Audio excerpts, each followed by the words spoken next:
सो के उठी रे तेरी भौजैया 4 बज गया। बर्तन वर्तन माजी से। अरे कहाँ माजिन है, वैसे सारा बर्तन पड़ा है। अरे दादा देती नंदिया का तहू ना जाए मा जाए, वैसे परा रह दिए। अरे हमारी बिटिया जाए मा जाए, ए नाई है बैठा सिर्फ।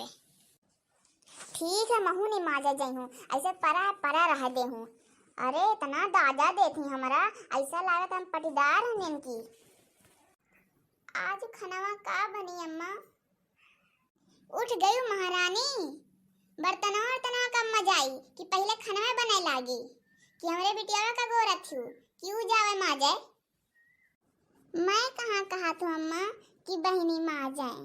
वह आरो में पूछा है कि खाना हम का बनी, वही बर्तनों मज तू और खाना बना ले तू। अच्छा जा माज पका कि बक्तहिया करते रह जीबे। मोरा बेटा भिन्नई के नाश्ता करके गा है। अरे तू का बना के दई ले हो, अगर हमारी बिटिया ना बाजा ना तो टाइम पे खाना कब्बो नहीं मिल पाई कि मिल जाए। ठीक है जात हूँ।